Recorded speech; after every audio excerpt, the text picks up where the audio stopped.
मेरे सामाजिक परिवार के सभी सदस्यों को राम राम। कल एक खबर आई जिसके बाद खूब चर्चा हो रही है और मुझे चूंकि आप लोगों ने पूछा तो मुझे लगा कि मैं आप लोगों को थोड़ा सा इसकी स्पष्टता कर दूं, क्योंकि मेरा तो काम ही यही है कि देश के लिए सार्थक सकारात्मक विमर्श तैयार करना, और जहां कहीं लगे कि कंफ्यूजन है तो उस पर स्पष्टता देना अपनी समझ पर। जरूरी नहीं कि मेरी समझ हर वक्त एकदम से पूरी पक्की वाली हो, लेकिन कोशिश करता हूं, दिन रात इसी काम में लगा रहता हूं, दिन रात पढ़ना लिखना ये समझना यही कोशिश करता हूं। अब भारत सरकार ने चाइनीज इन्वेस्टमेंट के जो रूल थे उसमें रिलैक्सेशन दी। अब चाइनीज इन्वेस्टमेंट के जो रूल थे उसमें रिलैक्सेशन मतलब क्या हुआ? दरअसल अभी तक चीन से आने वाले प्रत्यक्ष विदेशी निवेश को पूरी तरह से रोक दिया गया था, पूरी तरह से। लेकिन अभी जो कैबिनेट बैठक हुई तो चीन से आने वाला जो निवेश है उसको खोल दिया गया। दुनिया तेजी से बदल रही, इंटरनेशनल कंडीशंस बदल रही। चाइना भी थोड़ा सा प्रयास कर रहा है कि भारत के साथ बेहतर हो, हालांकि उस पर भरोसा करना बड़ा मुश्किल है। लेकिन क्या अमेरिका पर भरोसा किया जा सकता है? क्या गल्फ कंट्रीज पर भरोसा किया जा सकता है? क्या ईरान पर भरोसा किया जा सकता है? किसी पर भरोसा नहीं किया जा सकता है। तो जब नहीं किया जा सकता है तो इन्हीं के बीच में चलना ये डिप्लोमेसी होती है, राजनय होता है कि भरोसा नहीं है लेकिन भरोसा जताना है, भरोसा दिखाना है। अविश्वास बहुत ज्यादा ना हो जाए, विश्वास भले बहुत न बने, ये डिप्लोमेसी का मूल होता है। अब जो ये एफडीआई यानी फॉरेन डायरेक्ट इन्वेस्टमेंट, प्रत्यक्ष विदेशी निवेश की शर्तों में ढील देने का फैसला है, तो एक प्रेस नोट 3 होता है जो एफडीआई पॉलिसी को डिफाइन करता है। तो प्रेस नोट 3 में संशोधन किया गया है।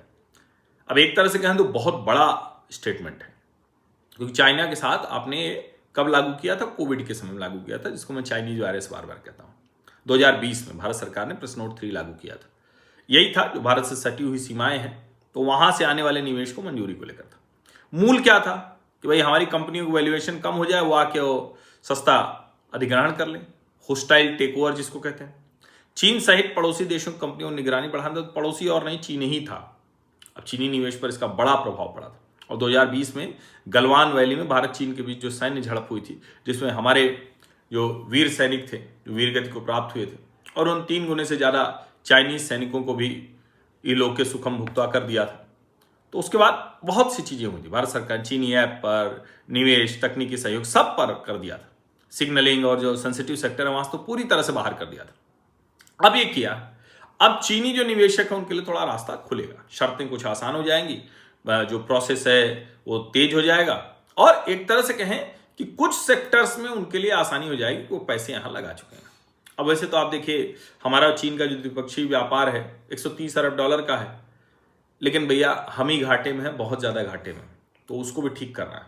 अब चूंकि पश्चिम एशिया में संकट बढ़ रहा है, उस पश्चिम एशिया के संकट का असर दुनिया भर में पड़ रहा है, तो हम अगल बगल के देशों के साथ भी अपनी रणनीति ठीक रख रहे हैं। तो निवेश बढ़े उनकी कंपनियां, और वो यहां आकर पैसे लगाएं, इलेक्ट्रॉनिक्स पर में, ऑटोमोबाइल में, टेक सेक्टर में वो आके पैसे लगाएं, क्योंकि पूंजी भी है, तकनीकी क्षमता भी है, तो उस पर आए।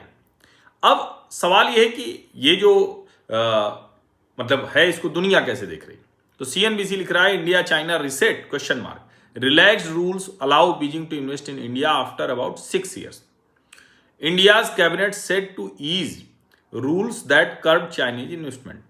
ये ब्लूमबर्ग था। फाइनेंशियल टाइम्स लिख रहा है, India relaxes rules on Chinese investment. Global times लिख रहा है, India's partial relaxation on investment curves on neighbouring countries.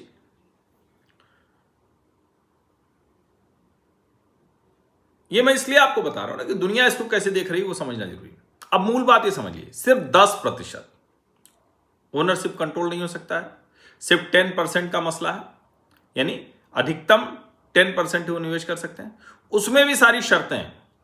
तो उनका निवेश आएगा, वो अपना कारोबार कर सकेंगे, वो यहां आकर कैपिटल लगाएंगे और जो इन्वेस्टमेंट हो सब पे करेंगे, लेकिन हमारी निगरानी होगी, ऐसा नहीं होगा। अब ये जो ब्लूमबर्ग की रिपोर्ट में से देखिए, मैं बताता हूं आपको। ब्लूमबर्ग कह रहा है कि ये जो है, the changes to the foreign direct investment rules will boost manufacturing in specified sectors such as electronic components, capital goods and solar sales.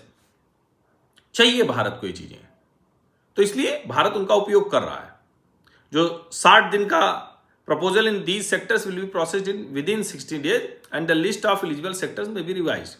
वो उसमें भी कंट्रोल रहेगा। ऐसा नहीं होगा कि एकदम से एक बार रियायत मिल गई तो फिर ये हो गया, चाइना के लोग, चाइनीज जो इन्वेस्टर हैं कुछ भी आग करेंगे, उस पर कंट्रोल होगा, उसकी मॉनिटरिंग होगी। लेकिन ये अभी के लिहाज से, इस समय के लिहाज से अति आवश्यक था और वो होता हुआ दिख रहा है।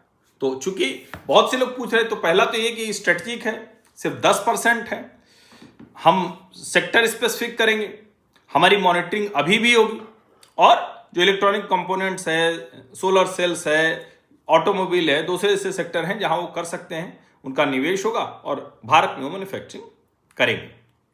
तो ये बहुत रणनीतिक तौर पर भी है। बाकी आप देख ही रहे, भारत की रिलायंस अमेरिका में 50 साल में पहली बार जो हो रहा है, इसके पहले 50 साल पहले तो रिफाइनरी लगाने जा रही, बहुत बड़ा इन्वेस्टमेंट है। तो भारतीय कंपनियां अमेरिका में इतना बड़ा बड़ा इन्वेस्टमेंट कर रही, ये सामान्य बात नहीं है। तो आप कह सकते हैं कि भारत बदल रहा है, भारत तेजी से, क्योंकि जब अक्सर चर्चा होती है ना अंबानी अडानी, तो भाई इस तरह से देखिए, और अडानी जब दुनिया के दूसरे देशों में जाके पोर्ट लेता है और सब कुछ करता है, तो हमारी ताकत है, कमजोरी नहीं है। और ये जो अंबानी ने अभी इन्वेस्टमेंट किया है, ये भी हमारी ताकत है। आप सभी का बहुत बहुत धन्यवाद। सब्सक्राइब अवश्य कर लीजिए, नोटिफिकेशन वाली घंटी दबा दीजिए, लाइक का बटन दबा दीजिए, अधिक से अधिक लोगों तक इस वीडियो को पहुंचा दीजिए। धन्यवाद।